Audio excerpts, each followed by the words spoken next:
Sir ఇప్పుడు ఒక brand value పెంచుకోవాలంటే ఏం చేయాలి సార్? ఒక కోళ్ల ఫామ్ ఓనర్ ముందు లైనేజ్ కరెక్ట్గా పెట్టుకుంటాం. పెట్ట లైనేజ్ అనేది పర్ఫెక్ట్గా ఉండాలి. నువ్వు ముందు ఏదన్నా ముందు పెట్ట శుభ్రమైన పెట్ట ఉంటే దాని జెనెటికల్గా దాని కదలికలు, దాని మెదడు, దాని చురుకుదనం, వీటన్నిటి గురించి చాలా వీడియోలో చెప్పాను నేను. ముందు పెట్టలు పర్ఫెక్ట్, ఇది నా పర్ఫెక్ట్ పెట్ట అనేది ఒకటి ముందు ఏర్పాటు చేసుకోండి.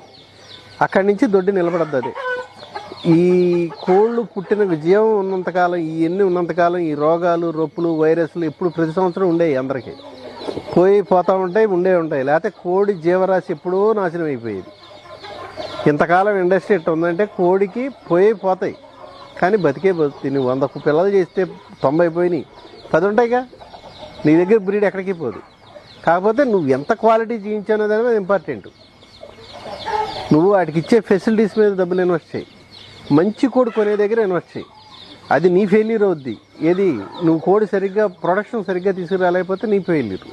నువ్వు ప్రొడక్షన్ సరిగ్గా తీసుకొస్తే నీ దొడ్డి ఖాళీ ఉండదు.